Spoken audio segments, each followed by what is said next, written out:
नमस्कार, यो हो TV today network. TV today समाचारमा स्वागत छ। म राजेन्द्र भट्ट। सुरु गरौं अहिलेसम्मका मुख्य समाचारबाट। कडाइका बावजुद कोरोना संक्रमण फैलिने क्रम तीव्र। देशभर 700 बढी संक्रमित थपिए। पछिल्लो 24 घण्टामा 264 जना कोरोना मुक्त। निषेधाज्ञाको पहिलो दिन काठमाडौँ उपत्यका सुनसान। उल्लङ्घन गर्ने 1700 बढीलाई कारवाही। उपत्यका सिन्ने नाकामा सेना राख्न विज्ञको सुझाव। कोभिड-19 का कारण यस वर्षका चाड पर्व प्रभावित। हिन्दू महिलाहरू घरमै बसेर तीज मनाउँदै। मन्दिर तथा धार्मिक स्थलहरू सुनसान।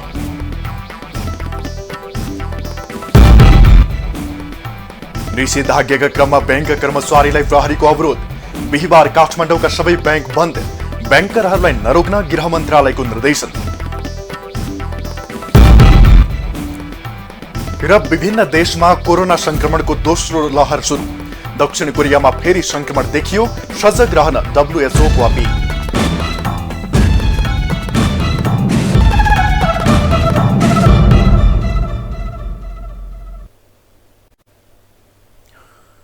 अब समाचार विस्तारमा। पछिल्लो 24 घण्टामा 707 जनामा कोरोना भाइरसको संक्रमण पुष्टि भएको छ। स्वास्थ्य तथा जनसङ्ख्या मन्त्रालयका अनुसार 11,832 जनाको PCR परीक्षण गर्दा 707 जनामा संक्रमण पुष्टि भएको हो। यो सँगै नेपालमा कोरोना संक्रमितको संख्या 29,645 पुगेको छ। यस्तै गएको 24 घण्टामा कोरोना संक्रमणका कारण 6 जनाको ज्यान गएको छ। यो सँगै नेपालमा कोरोनाबाट मृत्यु हुनेको संख्या 126 पुगेको छ। देशभरका विभिन्न अस्पतालबाट बिहीबार 264 जना निको भएर डिस्चार्ज भएको मन्त्रालयका प्रवक्ता डाक्टर जागेश्वर गौतमले जानकारी दिनुभयो। यो सहित निको हुनेको संख्या 17,964 पुगेको छ। सरकारले कोरोना संक्रमण रोकथामको थप तयारी र देशवासीले स्वास्थ्य सावधानी नअपनाए नेपाल पनि कोरोनाको हटस्पट बन्ने खतरा बढेको छ। राजधानी सहित देशभर दैनिक सयौंको संख्यामा संक्रमितहरू थपिँदै जाँदा समुदाय स्तरमै उच्च सतर्कता अपनाउन आवश्यक देखिन्छ।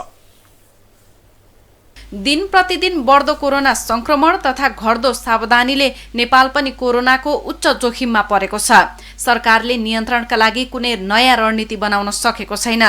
तर केही दिन यता नाटकीय रूपमा संक्रमित र मृतक बढ्न थालेपछि मुलुकभर अधिकांश जिल्ला तथा स्थानीय तहहरूमा लकडाउन, निषेधाज्ञा तथा सील गरिएको छ। सर्वसाधारण पनि कोरोना संक्रमणबाट बस्न आवश्यक सावधानी अपनाइरहेको बताउँछन्। हामी त ब्यागमै सेनिटाइजरहरू चट्टल लिएर अनि पन्जा सन्जा नि अहिले भर्खर खोलेर राखेको हो हैन।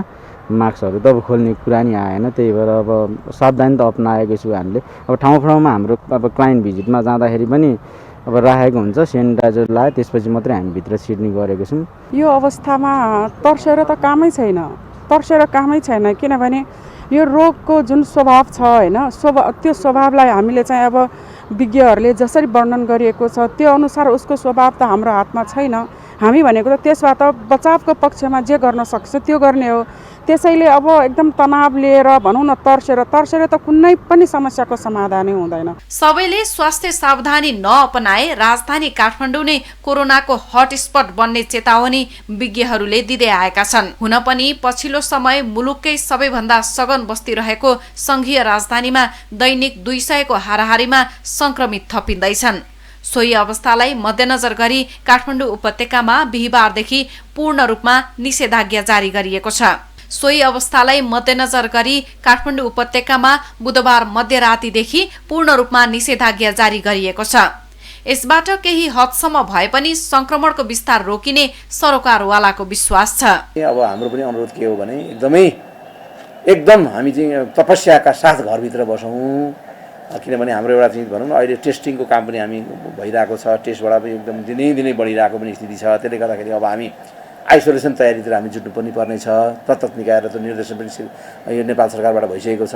यसलाई चाहिँ हामीले अलिकति टाइट गरेर निर्मम भएर काठमाडौँ उपत्यका कम्तीमा पनि अब अरू जिल्लामा पनि छ, तर काठमाडौँ उपत्यका आवागमन प्रवेशमा पनि हामीले एकदमै कडाइ गऱ्यौँ भनेदेखि निश्चित रूपमा चाहिँ यसको सकारात्मक परिणाम आउँछ भन्ने हामीलाई लाग्छ। कोरोना संक्रमण फैलिनुको प्रमुख कारण भनेको सबैले स्वास्थ्य सावधानी नअपनाउनु हो। निश्चित व्यक्ति र परिवारले मात्रै सावधानी अपनाएर यसको संक्रमण फैलिनबाट रोक्न सकिँदैन। त्यसैले सरकार र विज्ञले बारम्बार भन्दै आएका छन्, कोरोना फैलिन नदिन प्रत्येक व्यक्तिले आफ्नो भूमिका निभाउनुपर्छ। कोरोनालाई गम्भीर रूपमा नलिए नेपालमा पनि न्युयोर्क र इटालीमा जस्तै भयावह अवस्था आउन सक्ने भएकोले समयमै स्वयंले सतर्क हुन जरुरी रहेको स्वास्थ्य तथा जनसङ्ख्या मन्त्रालयका प्रवक्ता जागेश्वर गौतमको भनाइ छ। सरकारले गर्ने सबै गरेका छ, अब जनताले गर्ने काम बाँकी छ। त्यो भनेको 4 वटा कुरा हो। अति आवश्यक नपरिकन घरबाट ननिस्कने, सामान किन्न बजारतिर निस्कने, अनि चाहिँ कोरोना लिएर जाने गर्नु भएन नि। एक व्यक्तिदेखि अर्को व्यक्तिको दूरी 2 मिटर हुनपर्छ, त्यसो भयो भने सर्दैन। तेस्रो नम्बर मास्क लगाउने, मास्क चाहिँ सर्जिकल मास्कै लगाउनुपर्छ भन्ने छैन। लुगाको 3 पत्री सिलाएको नयाँ लुगा पुरानो लुगा जुनसुकै लुगाको सिलाएर लगाए नि। भुसको आगो जसरी सल्किएको कोरोना भाइरस संक्रमण न्यूनीकरणका लागि सरकारको मुख ताक्नुभन्दा हामी स्वयं सचेत र सतर्क रहनुको विकल्प छैन। देशमा कोरोनाको भयावह अवस्था आउन नदिन, आफू बस्न र अरूलाई बचाउन तपाईँ हामी स्वयं संयमित हुन जरुरी छ। बुधबार मध्यरातिबाट जारी गरिएको निषेधाज्ञाको पहिलो दिन काठमाडौँ उपत्यका बिहिबार सुनसान भएको छ। कोरोना संक्रमण तीव्र गतिमा फैलन थालेपछि काठमाडौँ, ललितपुर र भक्तपुरका जिल्ला प्रशासन कार्यालयले 3वटै जिल्लामा एक साताको लागि निषेधाज्ञा जारी गरेका हुन्। निषेधाज्ञा कार्यान्वयनका लागि उपत्यकामा सुरक्षाकर्मी तैनात गरिएको छ। बिहिबार निषेधाज्ञाको उल्लङ्घन गर्ने 1700 भन्दा बढीलाई पक्राउ गरिएको प्रहरीले जनाएको छ। यसै गरी निषेधाज्ञा उल्लङ्घन गर्ने 881 वटा चारपाङ्ग्रे गाडी तथा 282 वटा मोटरसाइकल नियन्त्रणमा लिएको प्रहरीले जनाएको छ। अत्यावश्यक कामका लागि पासै हिँडेका सवारी साधन र पैदल यात्रुलाई समेत सुरक्षाकर्मीले सोधपुछपछि मात्रै छोडेको थियो।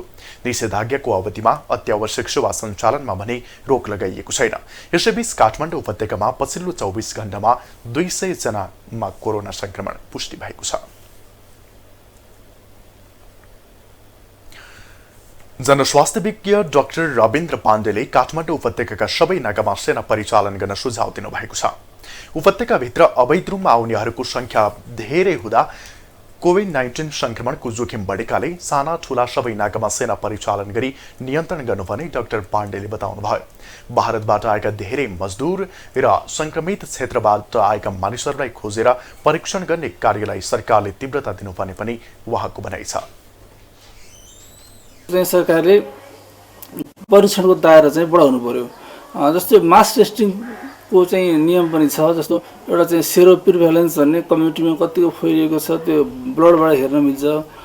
जनताहरूलाई चाहिँ अब एउटा राहत पनि चाहिँ दिनुपर्ने हुन्छ, किनभने यो जनताहरू चाहिँ दैनिक काम गरेर खाने मान्छेहरू एउटा गुजाराको पनि व्यवस्था चाहिँ सरकारले गर्नुपर्ने हुन्छ। लामो समयसम्म लकडाउन अथवा निषेधाज्ञा गर्न नहुने भन्दै पाण्डेले काठमाडौँ उपत्यकामा 1 हप्ताका लागि गरिएको निषेधाज्ञा बढीमा 1 हप्ता मात्रै थप्न सुझाव दिनुभयो। हिन्दू महिलाहरूले मनाउने 30 पर्व अन्तर्गत बिहिबार दरखाने दिन विभिन्न प्रकारका साथ दरखाने प्रचलन रहेको छ। चेलीबेटीले माइती घर वा आफन्त कहाँ तथा आफ्नै घरमा खीर, हलुवा, घिउ, दही, दूध, मिठाई, फलफूल लगायतका परिकारलाई दरको रूपमा खाने गर्दछन्। दरखाने दिनको भोलिपल्ट हिन्दू महिलाहरूले व्रत बस्ने प्रचलन रहेको छ। तीजको व्रत बस्ने दिन व्रतालु शिवालयहरूमा गएर पूजा गर्ने तथा नाचगान गर्ने प्रचलन रहे पनि यस वर्ष भने कोरोना महामारीका कारण महिलाहरूले घरमै व्रत बस्ने र रमाइलो गर्ने भएका छन्। काठमाडौँ सहित देशभरका महिलाहरूको घुइँचो लाग्ने पशुपतिनाथ मन्दिर समेत बन्द रहेकाले तीजको दिन सुनसान हुने भएको छ। अहिले चाडपर्वको मौसम भए पनि देशका प्रमुख लगायत सबै किसिमका धार्मिक स्थलहरू सुनसान छन्। समाचारमा पालो छोटो विश्रामको।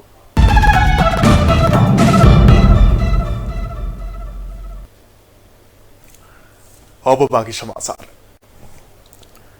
गत शुक्रबार बिहान सिन्धुपाल्चोकको जुगल 2 स्थित लेदीमा खसेको पहिरोमा बेपत्ता भएका मध्ये थप 4 जनाको शव भेटिएको छ। बिहिबार 18 वर्षीय ललिता दोन, 42 वर्षीय बेबी रानी दोङ, 5 वर्षीय सानुकान्सा दोङ र 44 वर्षीय हिरा बहादुर दोङको शव भेटिएको हो। यो सँगै पहिरोमा ज्यान गुमाउनेको संख्या 29 पुगेको छ। यसअघि 25 जनाको शव भेटिएको थियो भने 9 जना अझै बेपत्ता रहेका छन्। सरकारले गरेका केही नियुक्तिको विषयलाई लिएर नेपाल कम्युनिस्ट पार्टी नेकपामा विवाद भएको छ। प्रधानमन्त्री एवं नेकपा अध्यक्ष केपी शर्मा ओली र अर्का अध्यक्ष पुष्पकमल दाहाल प्रचण्डबीच सरकारका पछिल्ला नियुक्तिलाई लिएर विवाद देखिएको हो।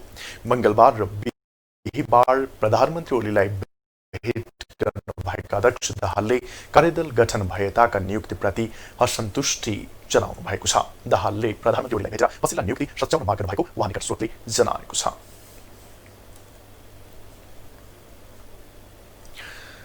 दार्चुलाको महाकाली नगरपालिका 5 मा निर्माणाधीन दहुलीगाड पुल विगत 5 वर्षदेखि अलपत्र अवस्थामा छ। पुलका लागि स्थानीयवासीले उपलब्ध गराएको जग्गाको मुआवजाबारे विवाद हुँदा निर्माण कार्य नै अलपत्र बनेको हो। एक रिपोर्ट। दार्चुलाको महाकाली नगरपालिका 5 मा धौलीगाड पुल निर्माणका लागि 2071 सालमा ठेक्का सम्झौता भए पनि मुआवजा विवादका कारण अलपत्र बनेको छ। जग्गा मुआवजाको विवाद समाधानका लागि सर्वोच्च र पुनरावेदन अदालतबाट 2074 माघ 12 गते र 2075 माघ 20 गते 2 पटक पत्र आइसक्दा पनि कुनै निकायले चासो नदिँदा स्थानीयवासी मर्कामा छन् भने पुल निर्माण अलपत्र छ। यथाशीघ्र पब्लिकको चाहना र यहाँको स्थानीय स्तरको आवश्यकता र अदालतको फैसला सबैलाई कुरोलाई मध्यनजर गरी यथाशीघ्र चाँडोभन्दा चाँडो त्यो फैसलालाई कार्यान्वयन गरी पब्लिकको चाहिँ समस्या समाधान गर्नुपर्छ। हामी व्यक्ति मात्र यसमा पीडित छैनौँ, सिङ्गो समाज पीडित छ। यहाँको चाहिँ यातायात व्यवसायी पीडित छन्। हिउँदमा धुलो, बर्खामा हिलो त्यसको सामना गरिरहेछन्। अहिलेसम्म 8 जना सिडिओ साहबहरू आइसक्नु भएको छ। जसले पनि हामी गर्छौँ पुनर्निर्णय गर्छौँ भन्दा यो हाम्रो 5 वर्ष गइसकेको छ। हामीले त्यत्तिकै हामीले रोक्या होइन। हामीलाई चाहिने पाउने मूल्यको पनि आधा दिने गरे हुनाले हामीले त्यो चाहिँ जग्गा रोक्नु पर्ने अवस्था हो। धौलीगाड खोलामा 2070 सालको बाढीपछि अहिलेसम्म पनि पुल बन्न नसक्दा सवारी आवागमनमा निकै कठिनाई भइरहेको छ भने यात्रुहरू जोखिमपूर्ण यात्रा गर्न बाध्य छन्। बाटो नबन्दाको कारण सर हामीलाई चाहिँ बस पार्क गएर अब मान्छे ल्याउन अनि यहाँदेखि मान्छे त्यहाँ पुगाउन तल्लो बाटो युज गर्नुपर्छ। त्यो तटबन्ध भएर जानुपर्छ अनि त्यो बाटो साह्रै अप्ठ्यारो छ सर। जीव व्यवसायीहरू यहाँ अब अल्पत्र छौँ भनौँ। अब हामीहरूले अब हामीले यही चाहन्छ कि यहाँको स्थानीय प्रशासन र नगरपालिकाले यो बाटो चाँडोभन्दा चाँडो सुचारू गरिदिनु पर्यो। मुआवजा विवादले अलपत्र बनेको धौलीगाड पुल निर्माणलाई निरन्तरता दिन र स्थानीयवासीलाई मुआवजा उपलब्ध गराउन गृह मन्त्रालय र सम्बन्धित निकायलाई पत्राचार गरिसकेको प्रमुख जिल्ला अधिकारी शरद कुमार पोखरेलको भनाइ छ। यहाँ एक थरीको भनाइ चाहिँ पहिलो पटक मूल्याङ्कन गर्दा नै अलि मूल्य चाहिँ अलि अस्वाभाविक भनौँ न अलि बढी राखेर गरिएको थियो भन्ने छ। तसर्थ दोस्रो पटकको चाहिँ बोर्डले चाहिँ त्यो कुरालाई वास्तविक जो त्यसलाई चाहिँ काटछाँट गरेर गरेको भन्ने कुरा छ। एकातर्फ जे भए पनि एउटाको त गल्ती छँदैछ, या पहिलेको छ या दोस्रोको छ होइन। त्यो र अरू कुरा उहाँहरू चाहिँ त्यस सन्दर्भमा यहाँ कुनै समस्या भएदेखि जानुपर्ने ठाउँ चाहिँ गृह मन्त्रालयमा हो है, तर सकिन्छ म त्यसपछि भन्छु भन्ने कुरा मैले उहाँहरूलाई पनि त्यही कुरा भने, यहाँहरूलाई पनि त्यही कुरा बताउँदैछु।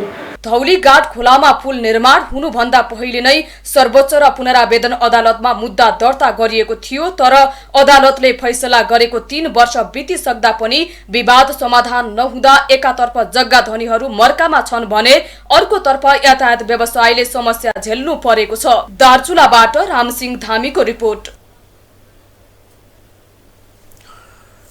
नेपाली कांग्रेसले मल्लयातमा भइरहेको ढिलाइ र अनियमितताको छानबिन गरी दोषीलाई कारबाही गर्न सरकारसँग माग गरेको छ।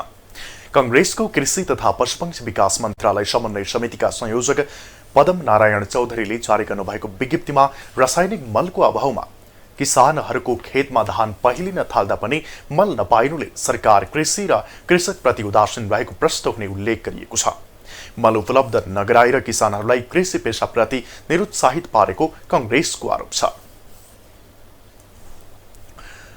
1.5 वर्ष अघि नै सम्पन्न गर्ने लक्ष्य राखिएको कालीगण्डकी करिडोर अन्तर्गतको 220 केबी प्रसारण क्षमताको दानाखुर्कोट प्रसारण लाइनको तार तान्ने काम अलपत्र परेको छ। टावर तथा सब स्टेशन निर्माण भए पनि तार तान्ने क्रममा बस्ती जोखिममा पर्ने भन्दै स्थानीयले अवरोध गरेपछि 1 वर्षदेखि काम नै रोकिएको हो। करिब 2 अर्ब 75 करोड रुपियाँको लागतमा 4 वर्ष अघि सुरु गरिएको दानाखुरकोट सब स्टेशन र प्रसारण लाइन तथा गत कार्तिकमै सम्पन्न गर्ने लक्ष्य थियो। तर पटक पटक म्याद थपे पनि निर्माण कम्पनी जेबी टाटा एन्ड सेन्ट इलेक्ट्रिकले अझै पनि काम पूरा गर्न सकेको छैन।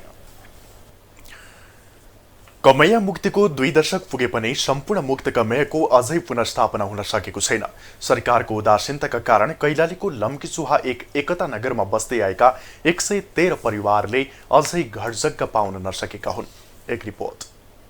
निर्वाचनमा भोट दिएर विजयी गराए 6 महिनाभित्रै जग्गाको लालपूर्जा दिलाउने आश्वासन दिएका स्थानीय प्रदेश र संघीय निर्वाचनमा विजयी जनप्रतिनिधिले अहिले फर्केर समेत नहेरेको कैलालीका मुक्त कमैयाको गुनासो छ। उनीहरू भन्छन् नेताहरूको चुनावी नारा र विजय पश्चातको व्यवहार आकाश पतालको फरक हुँदो रहेछ। भोट माग्न आउनखेरिमा हामी 2 मत आउँछु भने तपाईलाई 6 महिनामा हामी लाल पूर्जा दिलाएर छोड्छौँ भनेछन्। हाटमा हाट त्यो लाल पूर्जा दिलाउँछु भने भोट हामीलाई दिएर जिताउनुहोस्। हामी 6 महिनामा तपाईहरूलाई लाल पूर्जा पनि दिएर छोड्छौँ र हामी जे समस्या हुन्छ त्यहाँ समस्याको तिमीहरूलाई जे भन्छौ त्यो समाधान गर्छौँ भनेछन्। नाइ कहाँ पाउने। अब त्यसरी भन्नुपर्दा त खास गरी भन्नुपर्दा सोचे जसोको माग परिवर्तन भए जस्तो लाग्दैन।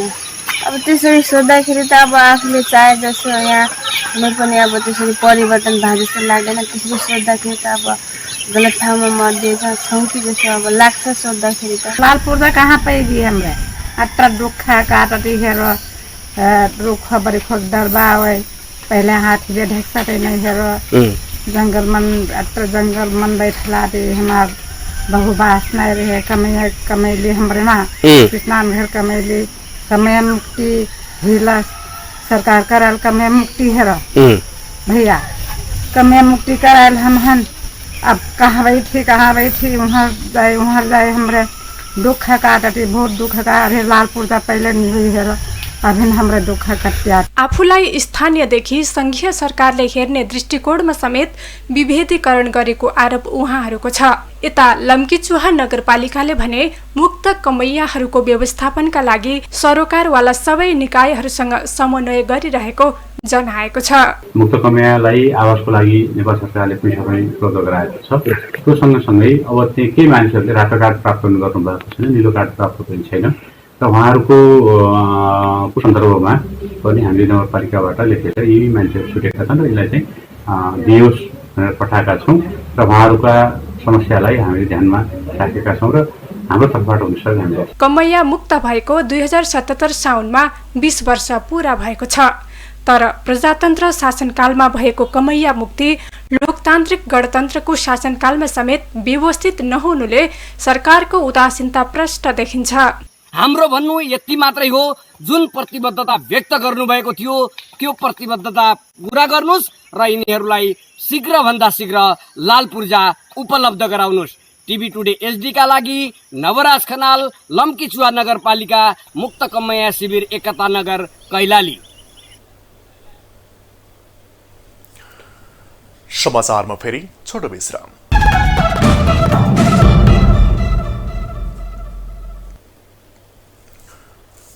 अब आर्थिक समाचार।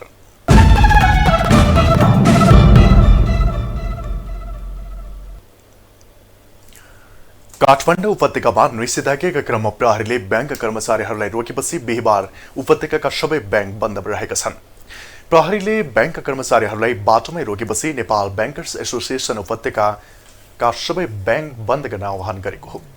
तीनै जिल्लाका प्रशासनले गै रातिदेखि निषेधाज्ञाको घोषणा गरेपछि एसोसिएसनले हरेक ब्याङ्कका काठमाडौँमा 5 वटा, भक्तपुरमा 1 र ललितपुरमा 2 वटा गरी 8 वटा शाखा खोल्ने सहमति दिएको थियो। यसैबीच गृह मन्त्रालयले प्रमुख जिल्लाधिकारीहरूलाई पत्र नै पठाएर निषेधाज्ञाको अवधिमा ब्याङ्क कर्मचारीहरूलाई नरोक्न निर्देशन दिएको छ। अब अन्तर्राष्ट्रिय समाचार।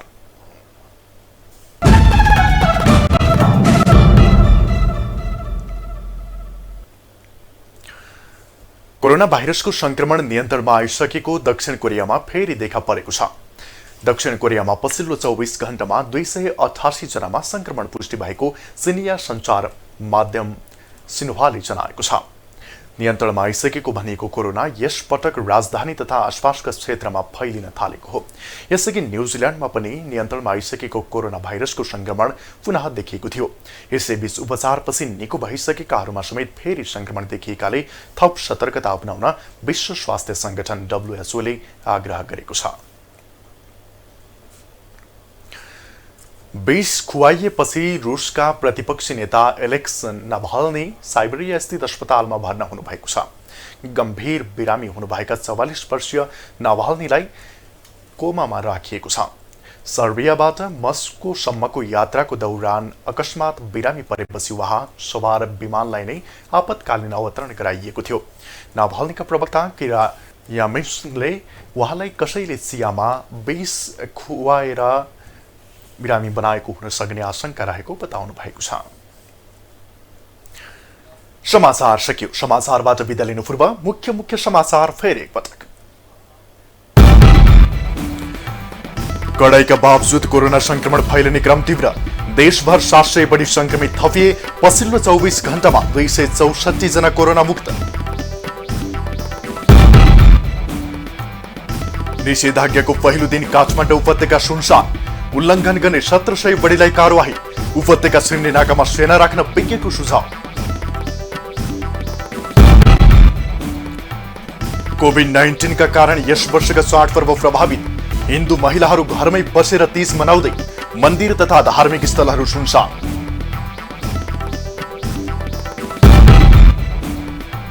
निषेधाज्ञाका क्रममा बैंक कर्मचारीलाई प्रहरीको अवरोध। बिहिबार काठमाडौँका सबै बैंक बन्द।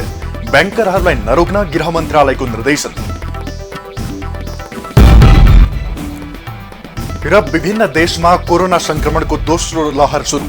दक्षिण कोरियामा फेरि संक्रमण देखियो। सजग रहन WHO को अपील।